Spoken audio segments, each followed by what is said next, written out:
Dans l'actualité aujourd'hui, le marché de l'emploi repart. En tant que manager, Et le bonheur dans tout ça. La mondialisation entraîne parfois une perte de repères et les grosses entreprises, elles, perdent leur superbe. Au fil des années, la quête de sens au travail a d'ailleurs pris de plus en plus de place. On ne sait plus pour qui on travaille, ni pourquoi.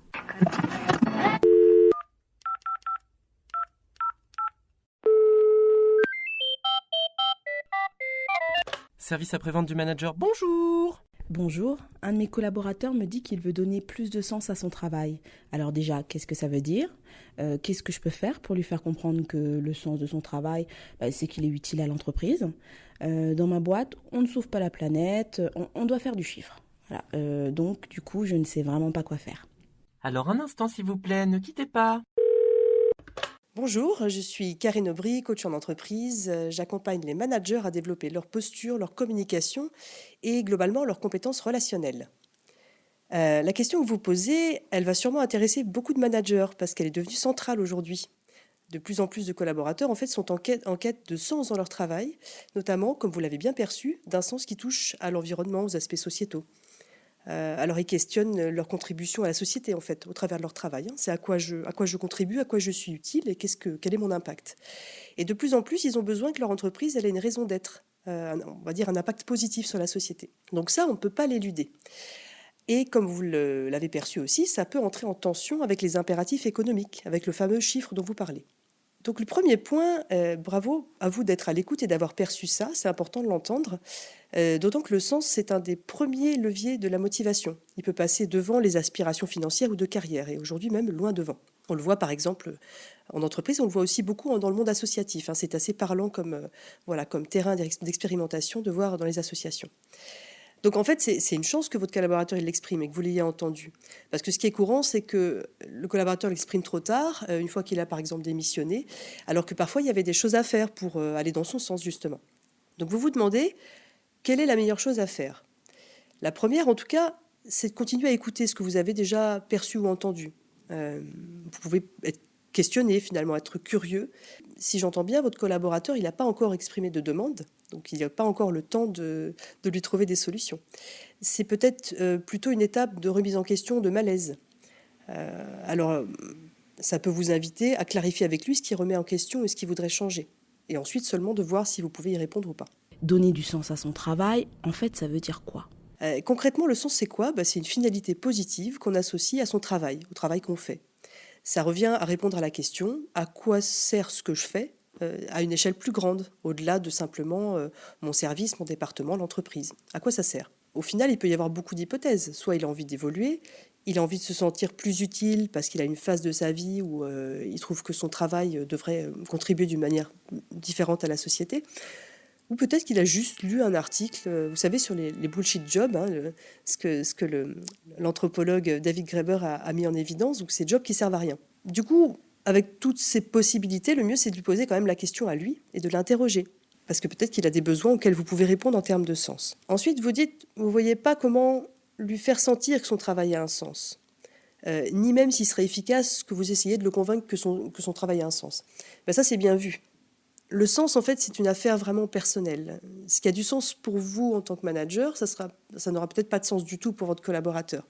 Donc, si vous lui parlez d'utilité dans l'entreprise, votre part à vous, en tant que manager, c'est peut-être de vérifier comment il voit son job et de repérer si peut-être il manque un peu de perspective.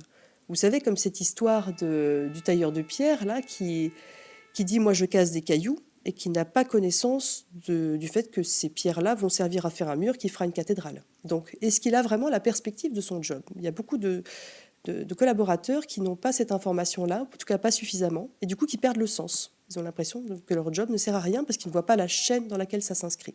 Maintenant, peut-être que malgré en fait cette mise en perspective, il ressentira toujours une perte de sens. Alors peut-être que là, insister deviendra contre-productif. À la place, vous pouvez peut-être l'inviter, par exemple, à réfléchir. Qu'est-ce qui donnerait plus de sens à ton travail, selon toi ? Est-ce que tu as une idée ? Alors, mon entreprise n'a pas vraiment de mission écolo ni éthique. Comment est-ce que je peux quand même motiver ce collaborateur ?